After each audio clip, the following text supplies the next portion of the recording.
Summer Beaumier, this is a name you might be familiar with. She's the former Norman high school teacher who resigned 4 days into the school year. Her resignation came after an internal investigation into a QR code she'd posted in her classroom.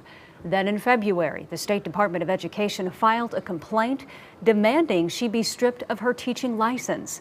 The hearing about that was supposed to happen this morning, but it did not. News 4's Kaylee Olivas is here to tell us why. Kaylee.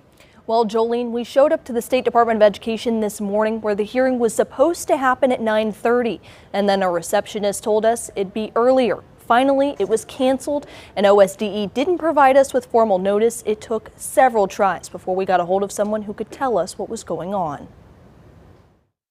What they're trying to do is make such an example out of a wonderful teacher is to cut her down so nobody else will step up and do anything. Summer Beaumier has been in an uphill battle with the State Department of Education since late last year. OSDE is accusing Beaumier of unlawful racist instruction plus violating teacher standards by showing sexual content to minors, also violating the anti-critical race theory law in Oklahoma. This all stems from a QR code to the Brooklyn Public Library being posted in her classroom. Although the Norman School District has previously told News 4 Beaumier was not in violation of the law, nor was there an issue with the QR code, plus there are no pending criminal charges, State Superintendent Ryan Walters is demanding her teaching license be revoked. OSDE filed an administrative complaint against Beaumier in February. An April hearing date was set. In the midst of this, Beaumier asked that Walters recuse himself from the hearing, saying he can't be both the accuser and the adjudicator. She has requested that Walters testify at her hearing, though.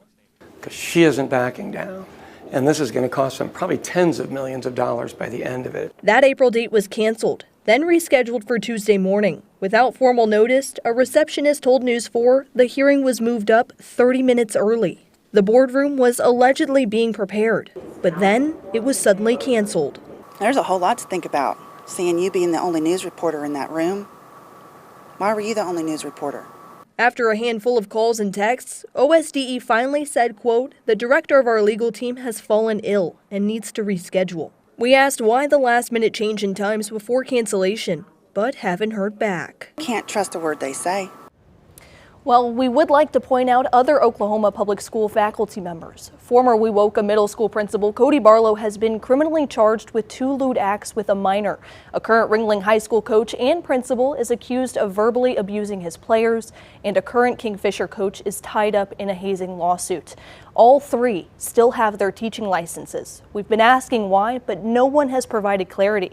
We've asked the State Attorney General's office if today's hearing was a violation of the Open Meetings Act because the hearing wasn't posted online, nor was the cancellation. Their office says because it's an administrative hearing, it's not subject to the Open Meetings Act. Thank you.